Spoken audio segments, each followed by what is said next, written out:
Good evening. It is Thursday evening, and I am excited to talk to you about a subject that's really important to me and dear to my heart, and that is the subject of spirit animals. If you're anything like me, you will have many energetic draws as you explore this spiritual path. What do I mean by a spiritual path? I mean a path where you are exploring your inner life, your inner world. And oftentimes, this inner world encompasses what is actually a very bigger world than you would ever imagine. You know, we think of ourselves as small in comparison to the rest of the universe or the rest of the world. But when you begin to explore your inside, what you see is that it is the portal, especially your heart, it is the portal to all other dimensions, to all other phenomenon, to the stars, you could say. And so, when you're speaking of that higher plane of consciousness,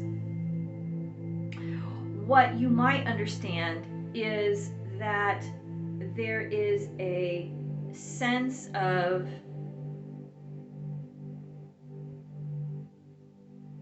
galactic heritage that you have. And within that galactic heritage is this universal experience of multiple lifetimes. A lot of times, or in the past 15, 20 years, what you'll see is this past life regressions or past life explorations. And what I've learned from my galactic friends and interdimensional beings is that there's no past, there is no future. Okay, that's a very third dimensional perspective. And yes, while we are here in the third dimension, that context might make sense because we look at things as a timeline. But since time does not exist in a line, there is no timeline. And so you will begin to understand yourself from the context of all lifetimes happening simultaneously. Why am I talking about this right now when the topic is spirit animals? Well, in your variety of lifetimes which you are experiencing, there could be lifetimes where you are experiencing a connection to certain indigenous tribes. You might be having or experiencing a lifetime in those times. When we gain the experience of those indigenous people, those indigenous tribes, those places on the earth that are very connected to nature, we can learn a great amount of wisdom from them. And if you are drawn to that wisdom, you might be a person that notices as you are driving or as you are walking different animals that present themselves on your path. So that can look like hawks in the sky. The other day I finished my exercise, which is I walk about 1.5 miles to 2 miles every other day, and then I do yoga in between. But after my walk, I was in my front yard watering, and a turkey vulture flew in and was in my next door neighbor's yard. Well, what was amazing about that is that they're pretty big, and I have a canopy of trees in my front yard, and so to navigate closer to that area is really kind of challenging. So this turkey vulture was right next to the wall between my neighbor and my cedar tree. which is on the left-hand side if you're facing the street of my yard. And so it was getting a little bit harried by some crows, which is very typical. I have lots of crows that love to hang out in my front yard. And there's lots of reasons for that, which I'll share in a minute. But here was this turkey vulture, and it was being really harried, so it flew from the ground up into the magnolia tree, but it wasn't quite enough space for it. I mean, it was kind of hovering there like, okay, there's not really enough space here. So it eventually flew into my cedar tree, and my cedar tree is actually a Himalayan cedar or a Tibetan cedar, and so it is a conifer of species, but the branches that come off of the main trunk bend and go up like this, kind of like the way my arms are right now. It literally bends up. So there's this huge span of space for the turkey vulture to land and sort of spread its wings and kind of hang out. And it was very close to where I was watering. And that amazed me because I really love watching turkey vultures in the sky. They're amazing creatures, and they do us a great service. They are those creatures that clean up after the rest of predators that have attacked animals. They eat the rest of it, whether it's decaying or rotting, they clean it up. They're wonderful that way. And they also mate for life, so there's a deep connection to that longevity of partnership. And so, of course, the second one came a little short time later and was hanging out with the other one, and literally right next to, my driveway.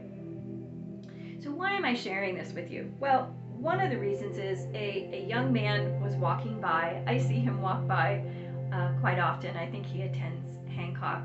And I said, he saw and he looked at the bird, and I said, don't see that every day, do you? And he goes, well, what is it? And I said, well, that's a turkey vulture. He says, I thought it was a turkey. I said, yeah, well, the naked head kind of would give you that impression. I said, but it's a turkey vulture. And so we chatted a little bit, and then he was continuing on his way, and I just had this deep sense of sharing with him what turkey vulture medicine was about.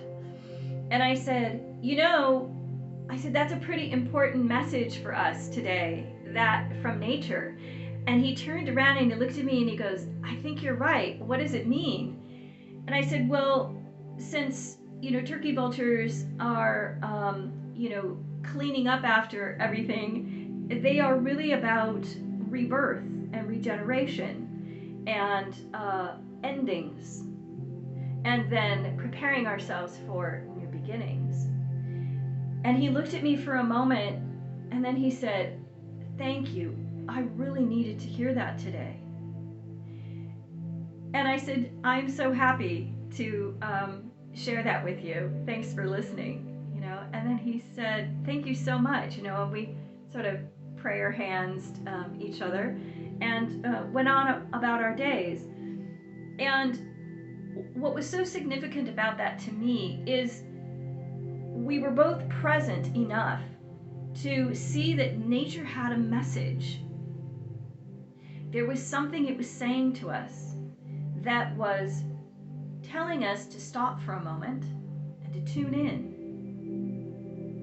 To tune in to what was happening with our external environment that was a reflection of what was happening for both of us. Now, I don't know what his situation was, but I know that for me right now, there is a rebirth, there is a regeneration happening in my life personally, especially with my career. So it is so, so important to take those pauses when nature offers us some message that can help us in our path, on our path, and in our lives. So I wanted to just share with you my experience of spirit animals that has been very much a lifetime experience. My father was very much a nature lover. I would call him a naturalist in lots of ways. He's a scientist, but he's always been very, very at ease in nature. He's the one that taught me how to fish. He's the one that taught me how to hike and enjoy the solitude of nature. He wasn't a big chit-chatter when we were out in nature. He was very much, he would immerse himself in the quiet and solitude of nature. And for years after he retired, he would go up to a place called Paradise up on the 154 near in between San Ynez and Santa Barbara, and he would spend a whole day up there, you know, at least 3 to 4 times a week in the summer. And what I ended up understanding about that, which was actually through one of my first deck of cards that I got probably 23 years ago, 25 years ago maybe even, was this deck. And some of you might recognize it. It's the Spirit Animal deck from Jamie Sams, and this is her book, and it's called Medicine Cards. And Jamie Sams is a shaman from a couple of different traditions, and this book by both her and David Carson is just a beautiful, beautiful introduction to what the meanings behind different animals are when they come across our path. Now, she does this from a few different perspectives of indigenous cultures. One of them is a culture in Mexico, and the other is a native culture here in America. So her knowledge and ability to weave these indigenous stories to make a very insightful and palpable energy that these animals offer us in these paths as we're going about our day is wonderful. And I would suggest, if you want to know more about spirit animals, definitely get her book and definitely get this deck of cards. For me, I have found that there are certain animals that you connect with that seem to resonate with you and seem to be present all the time. When you begin to tune into that, it really is a theme. It becomes a theme of pay attention to this theme. And it never ceases to assist me in revealing what it is I need to know about any given moment. So for me, being a Gemini ruled by air, and also being a Cancer ruled by water, I find that one of the animals that is really significant in my life, that is constantly there, are 3 different birds. Well, actually 4, but one of them has not been really in, I haven't seen one in a while, so that's a curious thing to think about. But the one that I see quite often is a hawk. Red-tailed hawks, red-shouldered hawks, even peregrines. There's a peregrine that lives in the neighborhood here. It's just a small little bird of prey, and I'm not sure what kind of peregrine, but it definitely is a small peregrine falcon. And